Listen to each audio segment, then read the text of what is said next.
Hi friends, ನಾನಿವತ್ತು Bengaluru K R ಪುರಮಿಂದ ತಿರುವಣ್ಣಾಮಲೆಗೆ ಯಾವ ರೀತಿ ಹೋಗಬೇಕು ಅಂತ ಹೇಳ್ಕೊಡ್ತೀನಿ. ಈ ಟ್ರೈನಲ್ಲಿ ಟ್ರೈನ್ ನಂಬರ್ 11005 ರಾತ್ರಿ 10:20ಕ್ಕೆ ಕೆ ಆರ್ ಪುರಮಿಂದ ಹೊರಡುತ್ತೆ.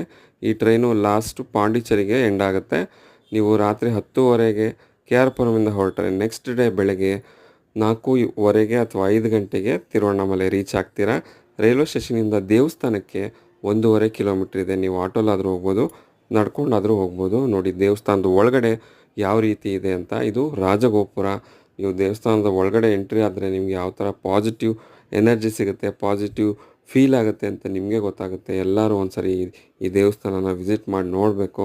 ನಿಮ್ಮ ಲೈಫಲ್ಲಿ ಯಾವ ಥರ ಡ್ರಾಸ್ಟಿಕ್ ಚೇಂಜಸ್ ಆಗುತ್ತೆ ಅಂತ ನಿಮಗೆ ಗೊತ್ತಾಗುತ್ತೆ. ನೋಡಿ, ಗಿರಿ ಪ್ರದಕ್ಷಿಣೆ ಮಾಡ್ತಾರೆ ಅಮಾವಾಸ್ಯೆಗೆ ಅಥವಾ ಪೌರ್ಣಿಮೆಗೆ. 14 ಕಿಲೋಮೀಟ್ರ್ ಗಿರಿ ಪ್ರದಕ್ಷಿಣೆ ಮಾಡ್ತಾರೆ.